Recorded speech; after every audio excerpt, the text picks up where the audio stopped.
So we've been looking at this idea of match pairs or this paired design approach. And we had this example of the times in 10 laps with the individual driver comparing their time on the old design of the tires and the new design of the tires. And we were looking at these differences, these paired differences. And to emphasize that these are paired differences, we do use a slightly different symbol for this. So in the population, it's a mean, so we would use mu, but you'll often see, and in this text we will subscript it with a D there. So this is the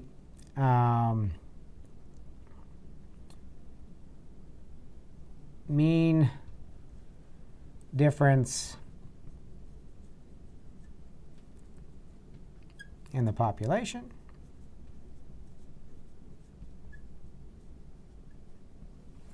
And then in our sample, we've used X bar for samples, sample means. So we use an X bar sub D. This is just to emphasize that this data is coming from differences. So this would be the mean difference in the sample.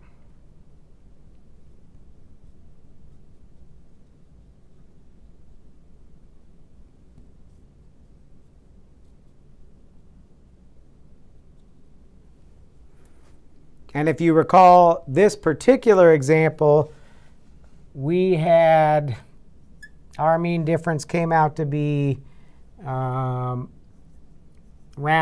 0.993 seconds.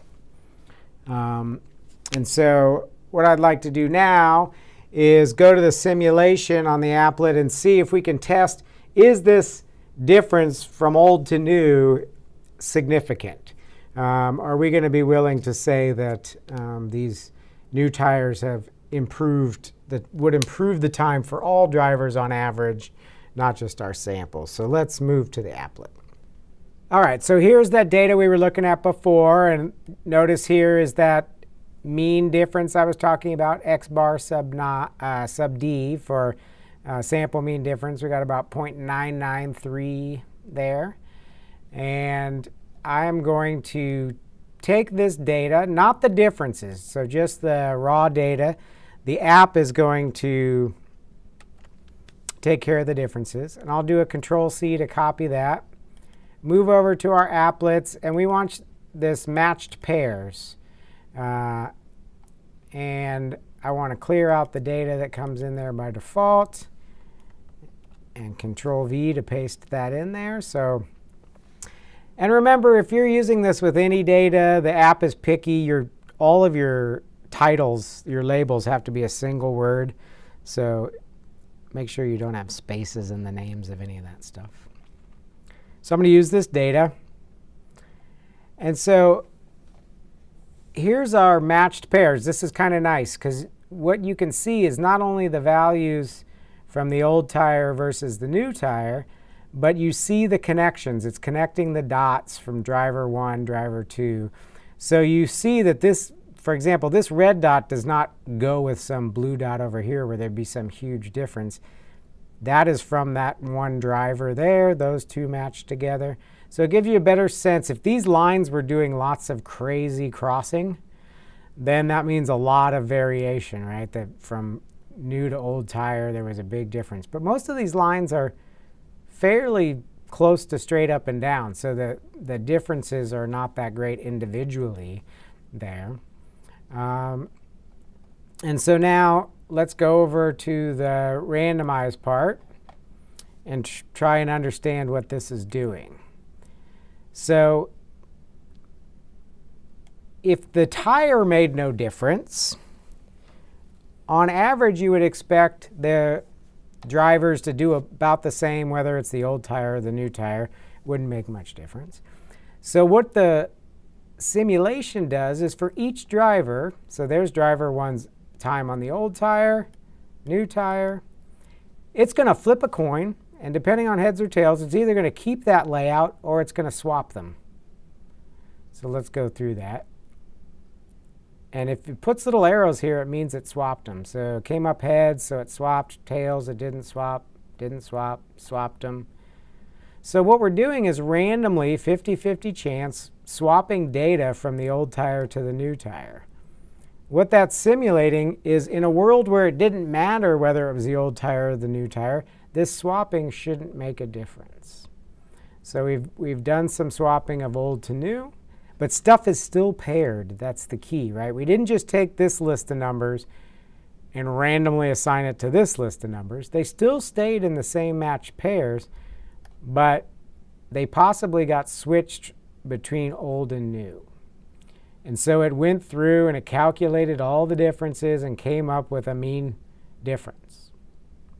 Now we want to simulate that over and over again. So let's maybe do 1,000 of those, turn off the animation.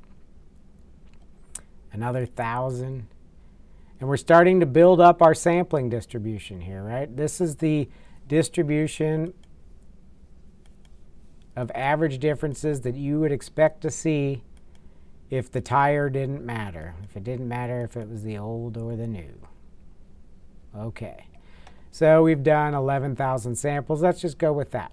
So what was our statistic? If we go back, remember our mean difference over here was the 0.993. So what would be the likelihood of getting 0.993 or greater if it really didn't matter which tire? And again, notice we get a very extreme value. We're way off the charts here. It only came up 5 times in 11,000 trials. Very small p-value there, 0.0005. That would be significant for almost any given significance level. So notice that all we're really doing is saying that not the drivers to be randomized, because it still stays drivers 1's times, driver 2's times, and so on. Those times don't change. The only thing that changes is they possibly get swapped between old and new. And if it was just, think of it this way, if driver 1 was going around the track 10 times and we didn't change anything, and then he went around another 10 times, those 2 times would have nothing special attached to them, right? Well, that's how we're treating them. So 50% of the time we're swapping them because it's just a coin flip. And so if the tires made no difference, then swapping them would make no difference. And you would see these sorts of average differences in that case. We did not. We saw a much, much larger average difference, so very, very significant. So this is telling us that we're confident that the actual difference that drivers would experience would be positive. In other words, there would be an improvement in their time on going around the track 10 laps on these new tires versus the old tires. That's it.